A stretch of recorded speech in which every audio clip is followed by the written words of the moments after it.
Hello, and today we are talking about Spenser Confidential, which is a new film on Netflix, and oh boy. So we have Mark Wahlberg as Spenser, who is a ex-cop who just got out of prison and trying to leave his old life behind, but unfortunately his need for justice is greater, so he has to unravel the conspiracy of Boston.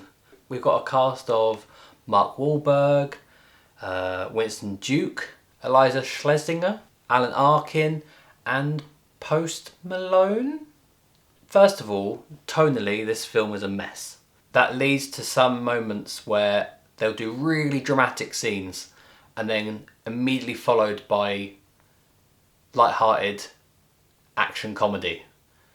And it felt like they were trying to do best of both worlds, and neither paid off. I think this film works best, or is certainly more watchable, as a light-hearted comedy, but when it comes to dramatic scenes, it's terrible.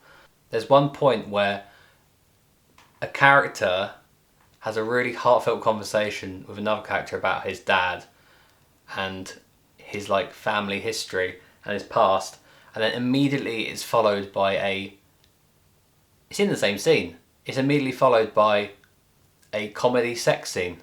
One character in this film, played by Hope Olade Wilson, who is in her role, is very dramatic. On the other hand, I expect you have Eliza Schlesinger, which is straight out of a comedy film, cracking wise and being quite over the top. They're like two characters from totally different films. So the plot is cliched. You can pretty much tell what's going to happen. It's predictable. You know, it's got all your favourite Boston tropes. You've got, the Irish bar and, sports references like Go Sox. What was that accent? All the acting's fine. I'd say Post Malone is the weakest, naturally, even though he's only in it for 2 scenes. But that's because he's a musician. And while I'm not against musicians appearing in films, some have done it very successfully.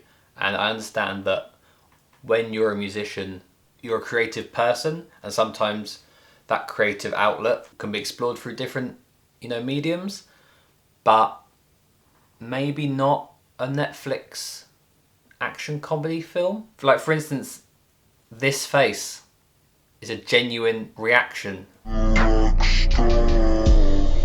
As for the actual filmmaking itself, the editing is terrible in parts. There's genuinely one scene where it's just 2 characters in a kitchen talking, and there's more cuts in the butcher shop.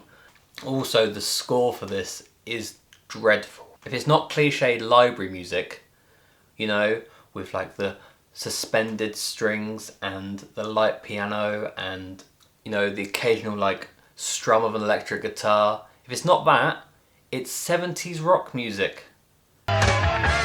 Most of these 70s rock music songs are accompanying the fight scenes. So once again, it has that comedy feel, and then the very next scene, you'll just witness someone being brutally murdered. So, as for the film, I'd say watch it if you're a fan of Mark Wahlberg, maybe. He's okay.